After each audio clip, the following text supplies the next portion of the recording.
Welcome to Computer Science Learning Arena, a learning platform for computer science aspirants. Today we are discussing about various black box testing techniques. The first two techniques are discussed in previous classes. Here we are discussing about boundary value analysis, decision tables, equivalence partitioning, state-based testing, compatibility testing, user documentation testing, and domain testing. We are going to boundary value analysis. In the name itself, it is saying that here we are analyzing the boundaries. Boundaries means suppose we are checking values between 1 to 10. Then here what is the boundary? Lower boundary is 1 and upper boundary is 10. That is boundaries. Here in most of the situations, the defects are came in boundaries. Boundaries means suppose നമ്മളിപ്പോൾ ഒരു programme ചെയ്യാണ് എന്ന് വിചാരിക്കുക. അപ്പോൾ അതിൽ നമ്മളൊരു for loop ഉള്ള programme sorting ഒക്കെയാണ്. അപ്പോൾ അവിടെ എറർസ് വരാൻ എങ്ങനെയാ? ഇപ്പോൾ ലെസ് ദാൻ n കൊടുത്തു അല്ലേ? ചിലപ്പോൾ ആ സിറ്റുവേഷനിൽ less than or equal to n ആയിരിക്കും കൊടുക്കേണ്ടി വരുന്നത്. അപ്പം എന്താ പറയുക, നമുക്ക് എപ്പോഴും എറർ വരാൻ ചാൻസ് ഉള്ള ഒരു ഇതെന്ന് പറയുന്നത് ബൗണ്ടറീസ് ആണ്. അതുകൊണ്ടാണ് നമ്മളിങ്ങനെ ബൗണ്ടറി വാല്യൂ അതിനു വേണ്ടി മാത്രമായിട്ടൊരു ടെസ്റ്റിംഗ് ടെക്നിക്ക് യൂസ് ചെയ്യുന്നത്. ആ ഇത് അവോയ്ഡ് ചെയ്യാൻ വേണ്ടിയിട്ടാണ്, ബൗണ്ടറീസിലുള്ള ഡിഫക്ട്സ് ഫൈൻഡ് ചെയ്യാൻ വേണ്ടിയിട്ടാണ് നമ്മൾ ബൗണ്ടറി വാല്യൂ അനാലിസിസ് യൂസ് ചെയ്യുന്നത്.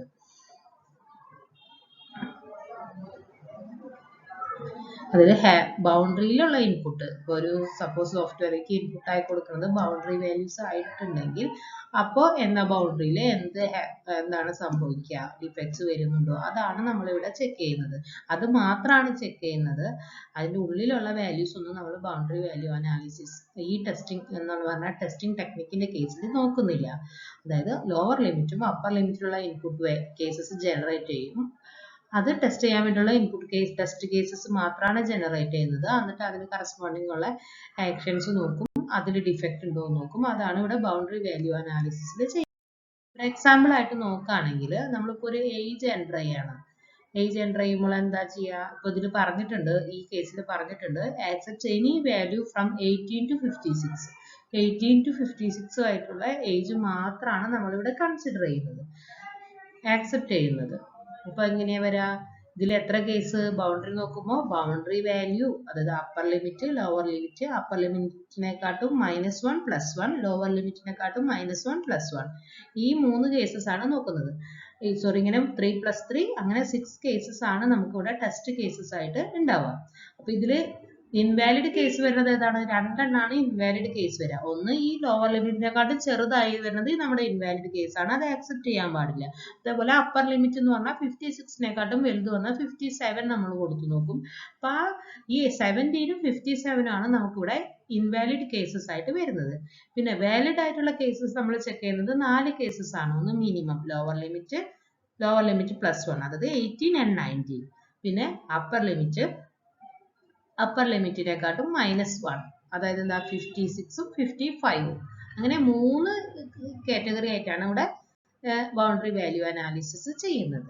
അപ്പോൾ മനസ്സിലായില്ല എങ്ങനെയാണ് ബൗണ്ടറി വാല്യൂ അനാലിസിസ് ചെയ്യുന്നതെന്ന്. ഇനി നമുക്ക് നെക്സ്റ്റ് നമ്മുടെ ബ്ലാക്ക് ബോക്സ് ടെസ്റ്റിംഗ് ടെക്നിക്കാണ് ഡിസിഷൻ ടേബിൾസ് എന്ന് പറയുന്നത്. പേരിൽ തന്നെ നമുക്കറിയാം, ഇവിടെ ഈ ഡിസിഷൻ ടേബിൾസ് എന്ന് പറയുന്നത് യൂസ് ചെയ്യുന്നത് എപ്പോഴും കണ്ടീഷൻസ് ചെക്ക് ചെയ്യാൻ വേണ്ടിയിട്ടാണ്. അപ്പോൾ എന്താ, ഇവിടെ നമ്മൾ ഒരു ഡിസിഷൻ ടേബിൾ യൂസ് ചെയ്യുന്നുണ്ട്. ഈ ടേബിൾ എന്ന് പറയും, ടേബിൾ ഡിസൈഡ് ചെയ്യുക, അതിൻ്റെ ഓരോ ഡിസിഷൻ വേരിയബിൾസ് എല്ലാതും ടേബിൾസിന്റെ കോളംസ് ആയിട്ട് എൻ്റർ ചെയ്തിട്ടുണ്ടായിരിക്കും. അതായത് ലാസ്റ്റ് കോളം, അത് കഴിഞ്ഞിട്ട് എല്ലാ ഡിസിഷൻ വേരിയബിൾസ് എൻ്റർ ചെയ്തു, അത് കഴിഞ്ഞിട്ട് അതിന്റെ നെക്സ്റ്റ് കോളം എന്ന് പറയുന്നത് കറസ്പോണ്ടിങ് ആക്ഷൻ എന്നുള്ള ഒരു കോളം ആയിരിക്കും. അപ്പോൾ ഇതിലെന്താ ചെയ്യുക, ഓരോ റോ സ്പെസിഫൈ ചെയ്യുന്നത് ഓരോ ഡിസിഷൻ വേരിയബിൾസ് പിന്നെ വാല്യൂസ് ആയിരിക്കും, ഡിസിഷൻ വേരിയബിൾസിന്റെ വാല്യൂസ്. ടോട്ടലി ഒരു റോ റെപ്രസെന്റ് ചെയ്യുന്നത് ഒരു കോമ്പിനേഷൻ ഓഫ് ഡിസിഷൻ വേരിയബിൾസ്. എന്താ, നമ്മൾ ആദ്യം ഒരു ചെക്കിംഗ് കണ്ടീഷൻ കൊടുത്തിട്ടുണ്ടായിരിക്കും. ഇപ്പോൾ A<B കൊടുത്തിട്ടുണ്ടായിരിക്കും. A<B ആണ്. അപ്പൊ അത് ട്രൂ ആയിട്ടുണ്ടെങ്കിൽ പിന്നെ ട്രൂ ആന്ന് പറഞ്ഞ മീനിങ് എന്താ, B ആണ് വലുതെന്ന് പറഞ്ഞത്. അപ്പൊ B<C എന്ന്, അതിന്റെ ഉള്ളിലാണ് ലൂപ്പ് വരിക. അങ്ങനെ ഇൻസൈഡ് കുറെ കണ്ടീഷൻസ് ചെക്ക് ചെയ്യില്ലേ. അപ്പൊ ഒരു കോമ്പിനേഷൻ ഓഫ് വാല്യൂസ് ആണ്, ഒരു കോമ്പിനേഷൻ ഓഫ് കണ്ടീഷൻസ് ആണ് നമ്മളിവിടെ ഒരു റോ റെപ്രസെന്റ് ചെയ്യുന്നത്. മനസ്സിലായെന്ന് വിചാരിക്കുന്നു. നമ്മളിപ്പോൾ ഗ്രേറ്റസ്റ്റ് ഓഫ് 3 നമ്പേഴ്സ് കൊടുക്കുമ്പോൾ എങ്ങനെയാ a less than b check ചെയ്യും. അതിൽ b ആണ് വലുത് എന്നുണ്ടെങ്കിൽ b less than c check ചെയ്യും. ഇനി ഇവിടെ ഇപ്പുറത്തെ ഇപ്പോൾ a less than b false ആവുന്ന സിറ്റുവേഷനിൽ എന്താ a less than c check ചെയ്യും. അപ്പൊ എന്താ രണ്ട് കണ്ടീഷൻസ് 3 ഡിസിഷൻ വേരിയബിൾസ് ഉണ്ട്. അതുകൊണ്ട് തന്നെ 3ന് ഡിഫറെന്റ് വാല്യൂ വരുന്ന സിറ്റുവേഷൻസും നമ്മൾ നോക്കണം. അപ്പോൾ അതാണ് ഇവിടെ ഒരു പാത്താണ്. നമ്മൾ പാത്ത് ടെസ്റ്റിംഗ് എന്ന് പറഞ്ഞിട്ട് മറ്റേത് പഠിച്ചിട്ടുണ്ടായിരുന്നു. അതുപോലെ തന്നെ ഇവിടെ ഒരു പാത്താണ് നമ്മളിവിടെ ഒരു റോ റെപ്രസെന്റ് ചെയ്യുന്നത്. ഈ ഡിസിഷൻ ടേബിൾ ഫോം ചെയ്യാൻ വേണ്ടി ഡിഫറെന്റ് സ്റ്റെപ്സ് ഉണ്ട്. ഫസ്റ്റ് സ്റ്റെപ്പാണ് ഐഡന്റിഫൈ ദ ഡിസിഷൻ വേരിയബിൾസ്. ആ സോഫ്റ്റ്വെയറിലുള്ള എല്ലാ ഡിസിഷൻ വേരിയബിൾസിനെയും ഐഡന്റിഫൈ ചെയ്യണം. നെക്സ്റ്റ് എന്താ identify the possible values of the decision variables. Possible ആയിട്ടുള്ള വാല്യൂസ് നോക്കണം. അതായത് നമ്മളിപ്പോൾ ഏജിന്റെ കേസിൽ പറയുകയാണെങ്കിൽ പോസിബിൾ ആയിട്ടുള്ള വാല്യൂസ് എന്തൊക്കെയായിരുന്നു? 18 to 56 ആയിരുന്നു. പിന്നെ enummerate the combination of the allowed values of each of the variables. അതായത് ഓരോന്നിനും സ്യൂട്ടബിൾ ആയിട്ടുള്ള എല്ലാ വാല്യൂസും ഐഡന്റിഫൈ ചെയ്യണം. പിന്നെ എന്താ identify the cases when the values assumed by a variable are immaterial for a given combination of other input. Represent such variables by don't care symbols. ഇതൊന്നും അല്ലാത്ത കുറച്ച് വേരിയബിൾസ് വന്നു കഴിഞ്ഞാൽ അത് don't care symbols ആയിട്ട് നമ്മൾ അസ്യൂം ചെയ്യുന്നു. Next four each combination of values of the decision variables list out the actions or expected results. ഇതിന് കറസ്പോണ്ടിങ് ആയിട്ട് എല്ലാ കോമ്പിനേഷനും അതിന് കറസ്പോണ്ടിങ് ആയിട്ടുള്ള എക്സ്പെക്റ്റഡ് റിസൾട്ട്, എക്സ്പെക്റ്റഡ് ഔട്ട്പുട്ട് പറയണം. അതാണ് നമ്മുടെ ലാസ്റ്റ് കോളം എന്ന് പറയുന്നത്. Next in the form a table listing in each but the last column a decision variable. The last column list the action items for the combination of variables in that row. അപ്പോൾ ഇങ്ങനെ ഒരു decision table ഉണ്ടാക്കി എന്തൊക്കെയാ ചെയ്തത്? Decision വേരിയബിൾസിനെ കണ്ടുപിടിച്ചു, പിന്നെ അതിന് possible ആയിട്ടുള്ള എല്ലാ വാല്യൂസും കണ്ടുപിടിച്ചു, പോസിബിൾ ആയിട്ടുള്ള എല്ലാ കോമ്പിനേഷൻസും കണ്ടുപിടിച്ചു. ഇതൊന്നും അല്ലാത്ത ആ കോമ്പിനേഷനിൽ പെടാത്ത വാല്യൂസ് ആണെങ്കിൽ അത് ഡോണ്ട് കെയർ സിംബൽസ് ആണ്, നമ്മൾ അതിനൊന്നും ചെയ്യാറില്ല. പിന്നെ for each combination of decision വേരിയബിൾസിന് നമ്മൾ കറസ്പോണ്ടിങ് ആയിട്ടുള്ള ആക്ഷൻസ് പറഞ്ഞു. പിന്നെ എന്താ ചെയ്യുന്നത്? നമ്മൾ ലാസ്റ്റിൽ ആക്ഷൻസ് പറയും. ലാസ്റ്റ് കോളം ഒഴിച്ച് ബാക്കി എല്ലാ കോളം എന്ന് പറയുന്നത് നമ്മളെ ഒരു ഡിസിഷൻ വേരിയബിൾസ് ആണ്. ഇനി അങ്ങനെ ഒരു ടേബിൾ ഫോം ചെയ്ത് കഴിഞ്ഞിട്ടുണ്ടെങ്കിൽ ഓരോ റോയും ആണ് നമുക്കിവിടെ സ്പെസിഫിക്കേഷൻ ആയിട്ട് നമുക്ക് സ്പെസിഫിക്കേഷൻ ആയിട്ട് ആക്ട് ചെയ്യുന്നത്. അതായത് അതിലെന്താ ഇൻപുട്ട് ഉണ്ട്, കറസ്പോണ്ടിങ് ഔട്ട്പുട്ട് ഉണ്ടല്ലോ. അപ്പൊ അങ്ങനെ ഓരോ റോ എന്ന് പറയുന്നതും നമ്മുടെ ഒരു സ്പെസിഫിക്കേഷൻ ആയിട്ട്. എക്സാമ്പിൾ ആയിട്ട് നോക്കുകയാണെങ്കിൽ ഇങ്ങനെ ഒരു കേസ് ഉണ്ട്. ഇതൊന്ന് നോക്കി നോക്കിയേ. ഒരു ടാക്സ് ബയറുടെ കേസാണ്. ഇതിൽ കുറെ കണ്ടീഷൻസ് ഉണ്ട്. ടാക്സ് പേയേഴ്സിന്റെ കേസാണ്. ഇതിൽ കുറെ കണ്ടീഷൻസ് ഉണ്ട്.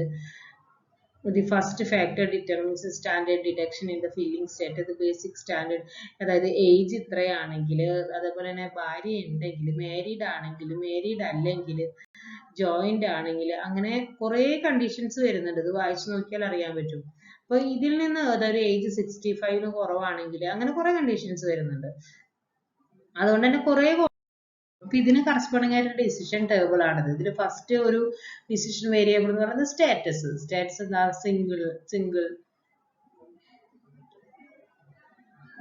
സിംഗിൾ ആണ്. പിന്നെ മാരീഡ് ആണ്. പക്ഷെ മാരീഡ് ആണെങ്കിലും സെപ്പറേറ്റ് റിട്ടേൺ ആണ് ചെയ്യുന്നത്. അങ്ങനെ കോമ്പിനേഷൻ വരുന്നുണ്ട്. പിന്നെന്താ? സ്റ്റാറ്റസ് ഓഫ് സ്പൗസ്, അതില്ലാത്തത് ഉണ്ടായിരിക്കും. സിംഗിൾ ആണെങ്കിൽ സ്പൗസ് ഇല്ലല്ലോ, അപ്പോൾ സ്റ്റാറ്റസ് വരുന്നില്ല. പിന്നെ അതൊരു ഏജ് ഗ്രേറ്റർ ദാൻ ആണോ ഇതാണോ. അപ്പൊ ഏജ് എന്ന് പറയുന്നത് ഡിസിഷൻ വേരിയബിൾ ആണ്. ഏജ് ഓഫ് സ്പൗസ് എന്ന് പറയുന്നത് ഒരു ഡിസിഷൻ വേരിയബിൾ ആണ്.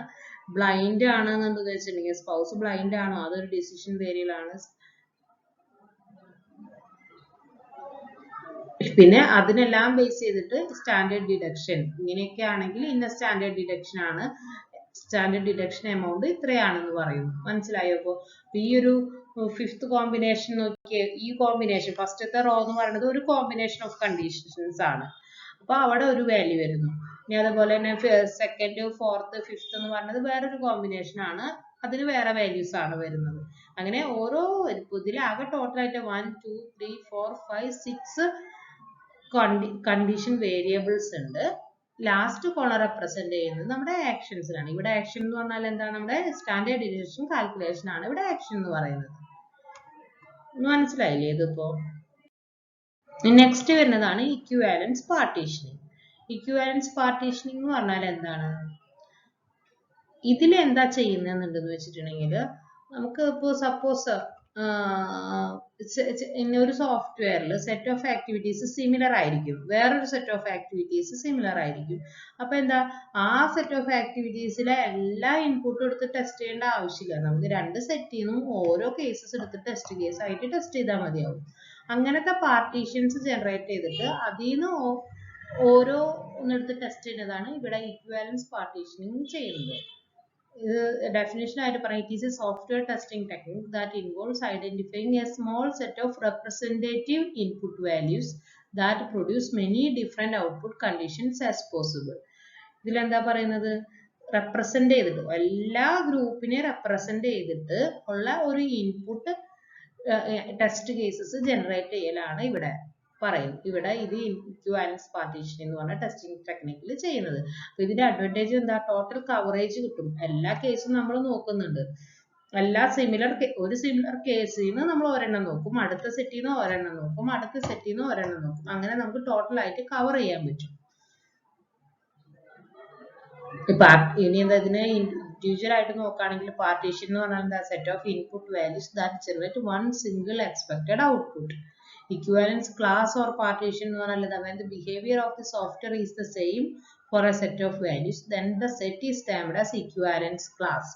എന്താ, ഒരു സെറ്റിലെ എല്ലാവർക്കും സെയിം ബിഹേവിയർ ആണെങ്കിൽ അതിനൊരു ഇക്വിവാലൻസ് ക്ലാസ് അല്ലെങ്കിൽ ഇക്വിവാലൻസ് പാർട്ടീഷൻ എന്ന് പറയുന്നു. ഇവിടെ ആദ്യം ചെയ്യാം, അങ്ങനെ ഇക്വേഷൻ പാർട്ടീഷൻസ് ആയിട്ട് ഡിവൈഡ് ചെയ്യും. എന്നിട്ട് ഓരോ പാർട്ടീഷൻ ഇക്വിവാലൻസ് പാർട്ടീഷനും റെപ്രസെന്റ് ചെയ്യാൻ വേണ്ടിയിട്ട് ഓരോ ഇൻപുട്ടും അതിന് കറസ്പോണ്ടിങ് ഔട്ട്പുട്ടും ആണ് നമ്മൾ ടെസ്റ്റ് കേസ് ആയിട്ട് എടുക്കുന്നത്. ഇതെന്തുകൊണ്ടാണ് ഇങ്ങനെ ചെയ്യുന്നത്, ആ ഗ്രൂപ്പിന്റെ സ്വഭാവം അറിയാൻ ആ ഒരു റെപ്രസെന്റേറ്റീവ് മാത്രം മതി. നമ്മൾ ഒരു ക്ലാസ്സിന് ഒരു ലീഡർ എടുത്തു കഴിഞ്ഞാൽ ആ ലീഡറുടെ എല്ലാ ആ ക്ലാസ്സിലെ സബ്ജക്റ്റും കാര്യങ്ങളൊക്കെ സിമിലർ ആയിരിക്കില്ലേ, അതുപോലെ തന്നെ ആ ക്ലാസ്സിലെ ലീഡറോട് സംസാരിച്ചു കഴിഞ്ഞാൽ ക്ലാസ്സിലെ പൊതുവായിട്ടുള്ള കോമൺ ആയിട്ടുള്ള കാര്യങ്ങളൊക്കെ അറിയാൻ പറ്റും. അതുപോലെയാണ് ഇവിടെയും ചെയ്യുന്നത്. ഇക്വാലൻസ് ആയിട്ടുള്ള പാർട്ടീഷൻസ് ആയിട്ട് ഡിവൈഡ് ചെയ്തിട്ട് അതിന് ഓരോന്നിനും ഓരോ റെപ്രസെന്റേറ്റീവ് വെച്ചിട്ടാണ് നമ്മൾ ടെസ്റ്റ് കേസസ് ഉണ്ടാക്കുന്നത്. അങ്ങനെയാണ് ഇവിടെ testing by this technique involves identifying all partitions for the complete set of input-output values for a product. പറഞ്ഞ എല്ലാ equivalence partitions find ചെയ്യാം. പിന്നെ picking up one number from each partition for the testing to maximize complete coverage. അത് ഓരോ പാർട്ടീഷൻസിനും ഓരോ മെമ്പറെ select ചെയ്യാം. ഇനി equivalence partitionലും equivalence partitions table ഉണ്ട്. അതിൽ എന്തൊക്കെ ഉണ്ടാവുക, partition definition, type of input, representative data for that partition, expected result. അല്ല ഓരോ റോയും നമുക്ക് ഓരോ ടെസ്റ്റ്. ഇവിടെ നോക്കിയ ലൈഫ് ഇൻഷുറൻസ് പ്രീമിയത്തിന്റെ കേസ് ആണെന്നുണ്ടെന്ന് വെച്ചിട്ടുണ്ടെങ്കിൽ എന്താ, അണ്ടർ ഏജ് 35 ആണെങ്കിൽ ഒരു സെയിം പ്രൊസീജിയർ ആയിരിക്കും അണ്ടർ 35 ആ ഗ്രൂപ്പിലെ എല്ലാ പീപ്പിളിനും. അതായത് 35 to 59 ആണെങ്കിൽ അവർക്കെല്ലാം കൂടി ഡിഫറെന്റ് ഇൻട്രസ്റ്റ്, അങ്ങനെ കുറെ കാര്യങ്ങളുണ്ടല്ലോ. അപ്പൊ അവർക്കെല്ലാം വേറൊരു രീതിയിലായിരിക്കും. 60+ ആണെങ്കിൽ അവർക്ക് വേറൊരു രീതിയിലായിരിക്കും ഈ അഡീഷണൽ പ്രീമിയം കാൽക്കുലേറ്റ് ചെയ്യുന്നത്. അപ്പൊ ഇവിടെ എന്ന് പറഞ്ഞാൽ എന്താ, ബിലോ 35 years ഓഫ് ഏജ്, അതിൽ ഒരു ടെസ്റ്റ് കേസ്, ആ ടെസ്റ്റ് കേസിൽ ആ ടേബിളിൽ ഒരു ടെസ്റ്റ് കേസ് എന്ന് പറയുന്നത് ബിലോ 35 ഒരു ഇൻപുട്ട് എടുത്തു. അതേപോലെ തന്നെ ബിറ്റ്വീൻ 35 and 59 ഒരു ഇൻപുട്ട് എടുത്തു. പിന്നെ എബോവ് 60 ഒരു ഇൻപുട്ട് എടുത്തു. അപ്പൊ ഇത് മൂന്നാണ് നമ്മുടെ വാലിഡ് കേസ്. ഇത് മൂന്നാണ് നമുക്ക് ഫസ്റ്റ് 3 റോയില് വരുന്നത്. ഇനി നെക്സ്റ്റ് എന്താ വരിക, നെഗറ്റീവ് ഏജ്. നെഗറ്റീവ് ഏജ് നമ്മൾ എൻ്റർ ചെയ്ത് കൊടുത്താൽ അത് ഇൻവാലിഡ് ഇൻപുട്ട് ആണ്. അത് വരുമ്പോൾ എന്താണ് ചെയ്യേണ്ടതെന്ന് നോക്കണം. അതേപോലെ തന്നെ ഏജ് 0 ആണെങ്കിൽ അതും ഇൻവാലിഡ് ആണ്. പിന്നെ age as any 3 digit number നമ്മൾ കൊടുത്തു നോക്കി, അപ്പൊ അതിന് വേറൊരു കണ്ടീഷനാണ്, വേറൊരു ഇതാണ് വരുന്നത്. അപ്പൊ ഇവിടെ ഇതെല്ലാം അല്ലേ നമുക്ക് അവിടെ റോ ആയിട്ട് വരുന്നത്. Age below 35, age 35 to 59, age above 60, negative age as 0. അത് കഴിഞ്ഞ് ടൈപ്പ് ഓഫ് ഇൻപുട്ട് എന്താ, വാലിഡ് 3 കേസ് വാലിഡ് ആണ്, ലാസ്റ്റത്തെ 2 കേസ് ഇൻവാലിഡ് ആണ്. ടെസ്റ്റ് ഡാറ്റ എന്ന് പറയുന്നത് 26, 12 ടെസ്റ്റ് ഡാറ്റ കൊടുക്കും. ഏതെങ്കിലും ഒരു സെലക്ട് ചെയ്യും, നമ്മൾ ആ ഒരു റേഞ്ച് ചെയ്യുന്നത് സെലക്ട് ചെയ്യും. പിന്നെന്താ, അങ്ങനെയാണെങ്കിൽ മന്ത്ലി പ്രീമിയം ഇന്ന രീതിയിലാണ് കാൽക്കുലേറ്റ് ചെയ്യുന്നത്. രണ്ടാമത്തെ കേസാണ്, അതായത് 35 to 59 ആണ് കേസെങ്കിൽ ആ 37 വേറെ രീതിയിലാണ് കാൽക്കുലേറ്റ് ചെയ്യുന്നത്. ഇനി എബോവ് 60 ആണെങ്കിൽ അതിന് വേറെ രീതിയിലാണ് കാൽക്കുലേറ്റ് ചെയ്യുന്നത്. അപ്പൊ ഇങ്ങനെയാണ് ഈ മെത്തേഡ് വർക്ക് ചെയ്യുന്നത്. ഇക്വിവാലൻസ് പാർട്ടീഷനിങ് എല്ലാ ഗ്രൂപ്പിൽ നിന്നും ഒരാളെ മാത്രം എടുത്തിട്ടാണ് ടെസ്റ്റ് ചെയ്യുന്നത്. ഇതിന് സ്റ്റെപ്പ് ഉണ്ട്. Choose criteria for doing the equivalence partitioning. അതായത് ചൂസ് നേരത്തെ എന്താ പറഞ്ഞ ഏജ് ആയിരുന്നു ക്രൈറ്റീരിയ എന്ന് പറയുന്നത്. അപ്പൊ അതിനെ ബേസ് ചെയ്തുകൊണ്ടാണ് പാർട്ടീഷൻസ് ഉണ്ടാക്കേണ്ടത്. അപ്പൊ അതാണ് നമ്മുടെ choose criteria for doing the equivalence partitioning എന്ന് പറയുന്നത്.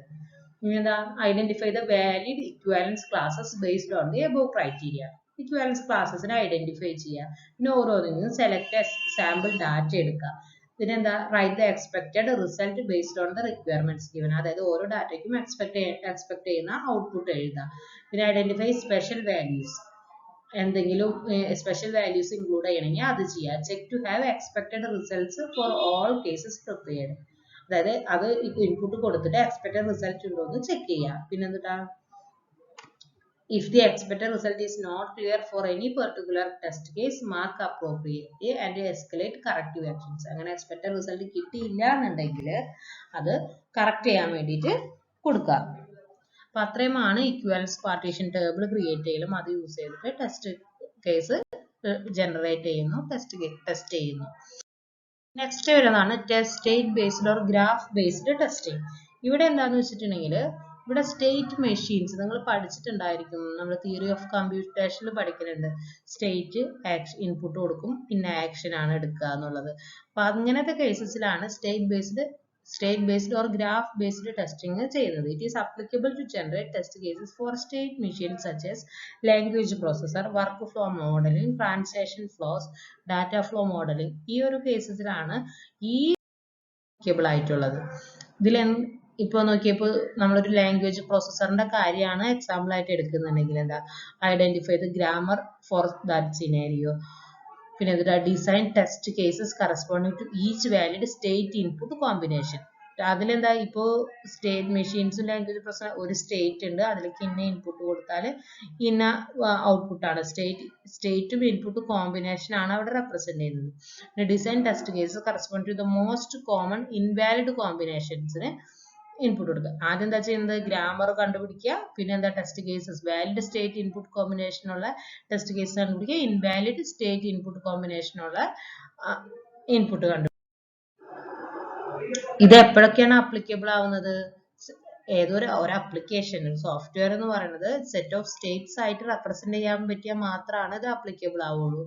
അതേപോലെ തന്നെ the data values that cause transition from one state to another is well understood. എപ്പോഴാണ് ഒരു സ്റ്റേറ്റിൽ നിന്ന് അടുത്ത സ്റ്റേറ്റിലേക്ക് മാറുന്നത് എന്നുള്ളത് ക്ലിയർ ആയിട്ട് ആ ട്രാൻസിഷൻ ഡിഫൈൻ ചെയ്യാൻ പറ്റിയാൽ മാത്രമാണ് നമുക്ക് ഇവിടെ ഈ മെത്തേഡ് അപ്ലൈ ചെയ്യാൻ പറ്റുള്ളൂ.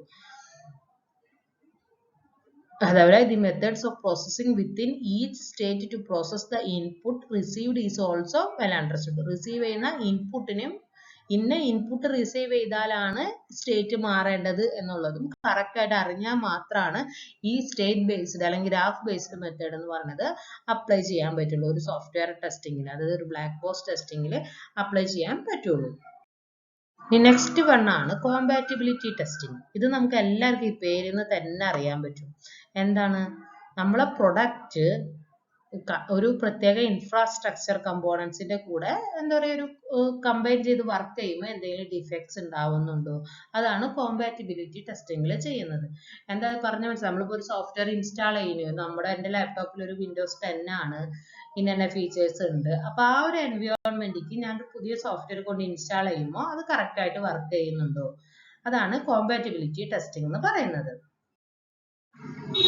അപ്പോൾ ഇതിൽ എന്തൊക്കെയാണ് കോമ്പാറ്റിബിൾ ടെസ്റ്റിംഗിന് പ്രത്യേക പാരാമീറ്റേഴ്സ് ഉണ്ട്. ഫസ്റ്റ് എന്താ, പ്രോസസർ ആയിട്ട് സെറ്റ് ആവുന്നുണ്ടോ നോക്കണം. Processor, architecture and characteristics of the machine, 32 bit ആണോ 64 ബിറ്റ് ആണോ. ചില സോഫ്റ്റ്വെയർ 32 ബിറ്റിനെ മാത്രം സപ്പോർട്ട് ചെയ്യുന്നതായിരിക്കും, ചിലത് 64 ബിറ്റിന് മാത്രം, ചിലത് രണ്ടിലും കോമ്പാറ്റിബിൾ ആയിട്ടുള്ള ഉണ്ടാകും. പിന്നെ resource availability on the machine. Resources എന്ന് പറഞ്ഞാൽ എന്താ, RAM, disk space, network card, ഇതിനെല്ലാം ഡിപ്പെൻഡ് ചെയ്തിരിക്കുന്നുണ്ട്. പിന്നെ equipment that product is expected to work with, printers, modem, routers, operating system, middle tier infrastructure components, web server, application server അങ്ങനെയുള്ളത്. പിന്നെ back end database related ആണെങ്കിൽ Oracle, Sybase അങ്ങനെയുള്ള ഇതുകൾ. പിന്നെ service that require special hardware cum software solutions, അപ്പം എന്താ cluster machines, RAID, array അങ്ങനത്തെ കാര്യങ്ങളൊക്കെ. പിന്നെ any software use to generate product binaries, compiler, linker, അങ്ങനെ കമ്പൈൽ ചെയ്യാനൊക്കെ വേണ്ടി യൂസ് ചെയ്യുന്ന സോഫ്റ്റ്വെയർസ്. പിന്നെ various technological components, SDK, JDK അങ്ങനത്തെ അതിന്റെ ഡിഫറെന്റ് വെർഷൻസ്, അങ്ങനെ കുറെ കാര്യങ്ങൾ. ഇതെല്ലാം പാരാമീറ്റേഴ്സ് ആണ്. ഇതെല്ലാത്തിനെയും നമ്മൾ നോക്കിയിട്ട് വേണം ഈ ഒരു സോഫ്റ്റ്വെയർ കോമ്പാറ്റിബിൾ ആണെന്ന് പറയണമെന്ന്. ഇതിന് വേണ്ടിയിട്ട് നമ്മളൊരു കോമ്പാറ്റിബിലിറ്റി മെട്രിക്സ് ആണ് ക്രിയേറ്റ് ചെയ്യുന്നത്. അതായത് in order to arrive practical combinations of the parameters to be tested, a compatibility matrix is created.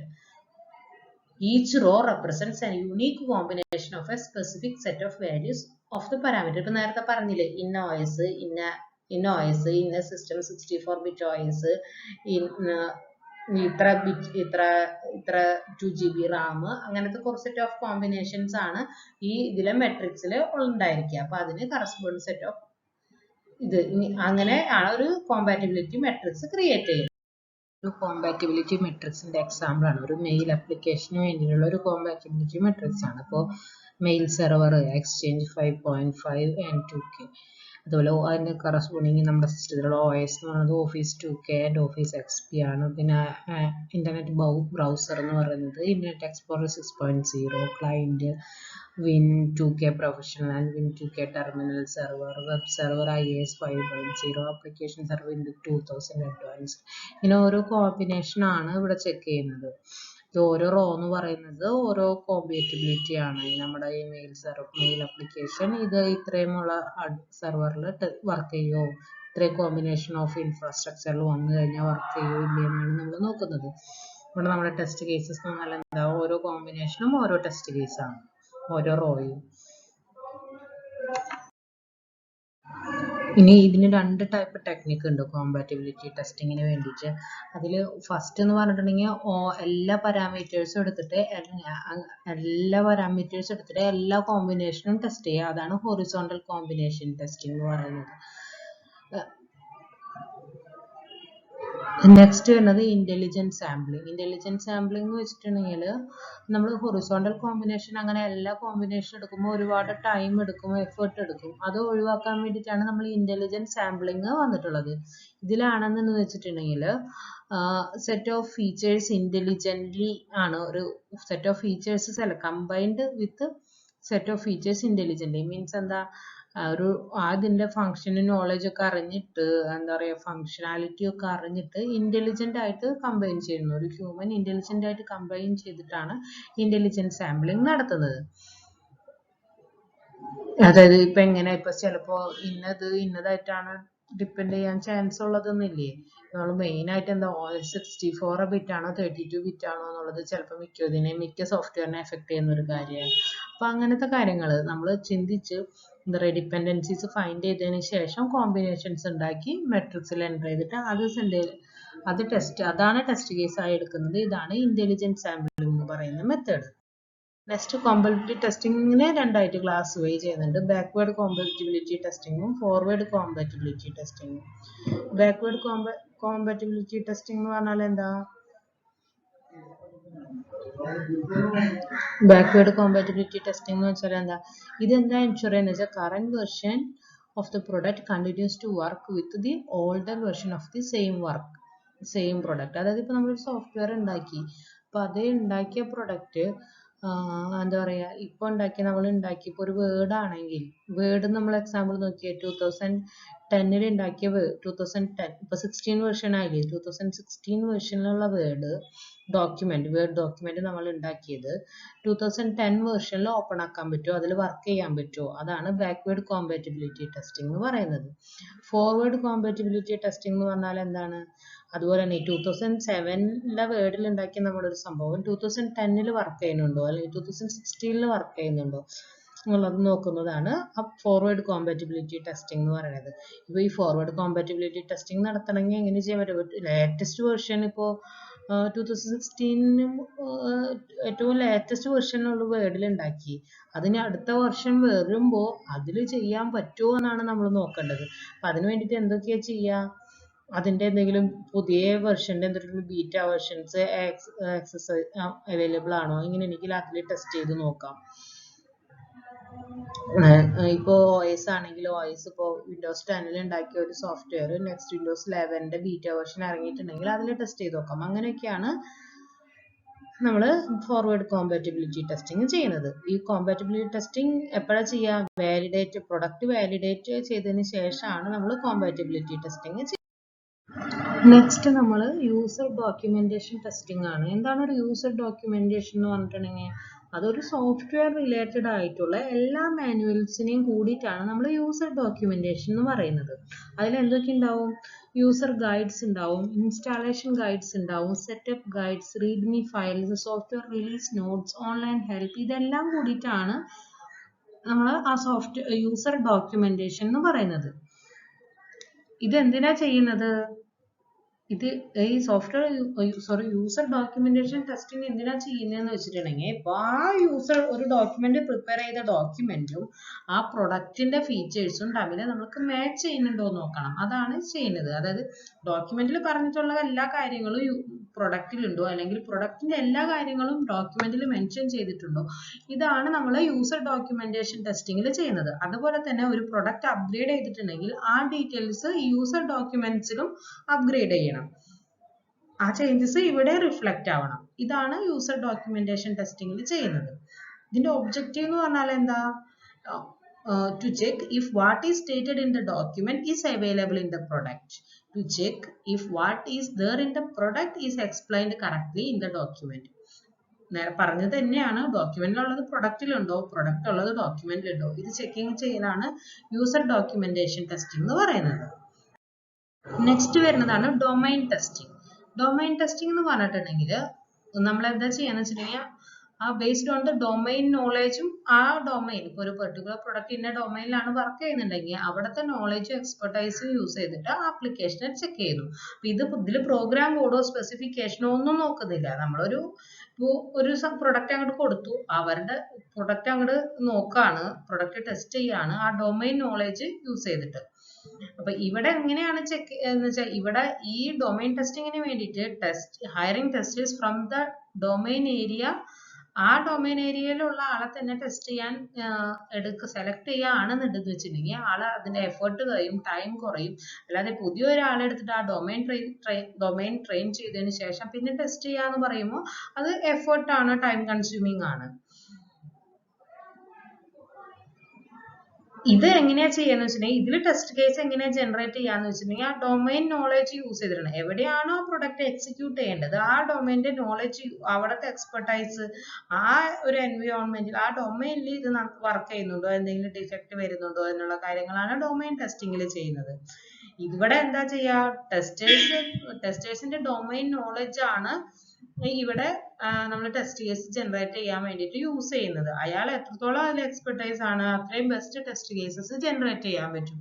ഇപ്പൊ ഒരു ATM കാർഡാണ് ടെസ്റ്റ് ചെയ്യുന്നതെങ്കിൽ ആ ATMന്റെ ടോട്ടൽ വർക്കിംഗ് ആണ് ടെസ്റ്റ് ചെയ്യുന്നത് വെച്ചാൽ ATMിൽ പോയി കാർഡ് ഇട്ടിട്ട് ഇന്ന പോലെ വരുന്നു, ഇന്ന പോലെ പൈസ എൻ്റർ ചെയ്തു കിട്ടുന്നു, അതാണ് നമ്മൾ അവിടെ ടെസ്റ്റ് ചെയ്യുന്നത്. അവിടെ എന്താ പറയാ, യൂസർ എങ്ങനെയാണോ അല്ലെങ്കിൽ ഇതിന്റെ ഡൊമൈൻ എന്ന് പറഞ്ഞാൽ എന്താ, എല്ലാ യൂസേഴ്സിനും വർക്ക് ചെയ്യാൻ പറ്റണം. അപ്പൊ അവിടെ അങ്ങനെയാണ് അത് ടെസ്റ്റ് ചെയ്യുന്നത്. അതാണ് ഡൊമൈൻ ടെസ്റ്റിംഗ് എന്ന് പറയുന്നത്. വർക്ക് ചെയ്യേണ്ട ഡൊമൈനിൽ അത് നന്നായി വർക്ക് ചെയ്യുന്നുണ്ടോ എന്നുള്ളതാണ് നോക്കുന്നത്. അപ്പൊ ഇത്രയാണ് നമ്മളെ ബ്ലാക്ക് ബോക്സ് ടെസ്റ്റിംഗിന്റെ ടെക്നിക്സ് എന്ന് പറയുന്നത്. എന്തൊക്കെ നമ്മൾ ടെസ്റ്റ് ചെയ്തു? റിക്വയർമെന്റ്സ് ബേസ്ഡ് ടെസ്റ്റിംഗ് ഒരു വീഡിയോ ആയിരുന്നു, പോസിറ്റീവ് ആൻഡ് നെഗറ്റീവ് ടെസ്റ്റിംഗ് വേറെ നെക്സ്റ്റ് വീഡിയോ ആയിരുന്നു. ഈ വീഡിയോയിൽ നമ്മൾ ഡിസ്കസ് ചെയ്തത് boundary value analysis, decision tables, equivalence partitioning, state based testing, compatibility testing, user documentation testing, domain testing. ഇത് ഓരോ ടെസ്റ്റിങ്ങിനും ഓരോരോ പർപ്പസ് ആണ് ഉള്ളത്.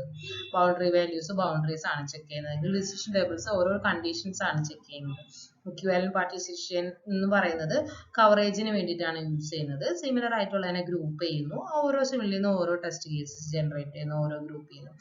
സ്റ്റേറ്റ് ബേസ്ഡ് ടെസ്റ്റിംഗ് എന്ന് പറഞ്ഞിട്ടുണ്ടെങ്കിൽ സ്റ്റേറ്റും സ്റ്റേറ്റ് ആയിട്ട്, അതായത് സ്റ്റേറ്റ് ഡയഗ്രംസ് ആയിട്ട് റെപ്രസെന്റ് ചെയ്യാൻ പറ്റുന്ന ആപ്ലിക്കേഷൻസ് മാത്രമാണ് അത് സ്യൂട്ടബിൾ ആവുന്നത്. കോമ്പാറ്റബിലിറ്റി ടെസ്റ്റിംഗ് എന്ന് വെച്ചിട്ടുണ്ടെങ്കിൽ എക്സിസ്റ്റിംഗ് എൻവയോൺമെന്റ്സ് അല്ലെങ്കിൽ എൻവയോൺമെന്റ്സിലെ എല്ലാ കമ്പോണൻസും ആയിട്ട് അത് കോമ്പാറ്റബിൾ ആയിട്ട് വർക്ക് ചെയ്യുന്നുണ്ടോ എന്നാണ് ടെസ്റ്റ് ചെയ്യുന്നത്. യൂസർ ഡോക്യുമെന്റേഷൻ ടെസ്റ്റിംഗ് എന്ന് പറഞ്ഞാൽ യൂസേഴ്സിന് പ്രൊഡക്റ്റിലുള്ള എല്ലാ കാര്യങ്ങളും ഡോക്യുമെന്റ് ചെയ്തിട്ടുള്ള എല്ലാ കാര്യങ്ങളും പ്രൊഡക്റ്റിൽ ഉണ്ടോ എന്നുള്ളതാണ് അവിടെ ചെക്ക് ചെയ്യുന്നത്.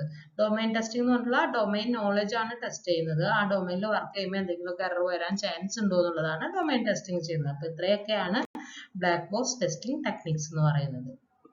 Thank you.